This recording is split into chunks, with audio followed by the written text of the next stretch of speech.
Gaza, United Nations workers were among the wounded as Israel's strikes continued. More than 1 million Palestinians have fled to the south on Israel's instructions. Gaza's civilians, sealed off from the world by Israel's siege, face catastrophe.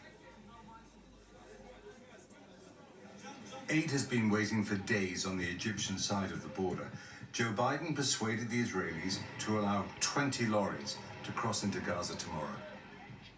In Jerusalem, Philippe Lazzarini, head of the UN's agency for Palestinian refugees called UNRWA, told me they need much more.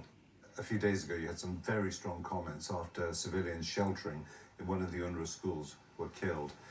Is there a safe place for anyone in Gaza? There is no safe place in Gaza today. There is nowhere where the civilian population feels safe. What do you make of the Biden plan? Listen, we are calling for a humanitarian corridor, but the humanitarian corridor needs to be uninterrupted, needs to be predictable. We will need at least 100 trucks a day. If we cannot bring fuel and we have to bring the water in bottle, we will need much, much more. We are now in a situation where there is a total siege being imposed in the Gaza Strait. We are in a situation where more than 1 million people have been asked to be displaced. This amounts to collective punishment, and collective punishment is a violation of international humanitarian law.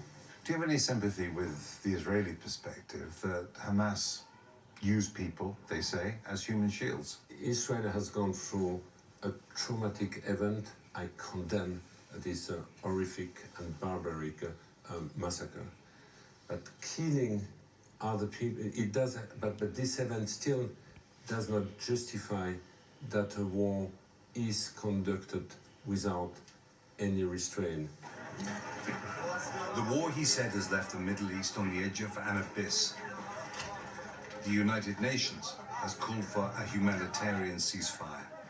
Jeremy Bowen, BBC News, Jerusalem.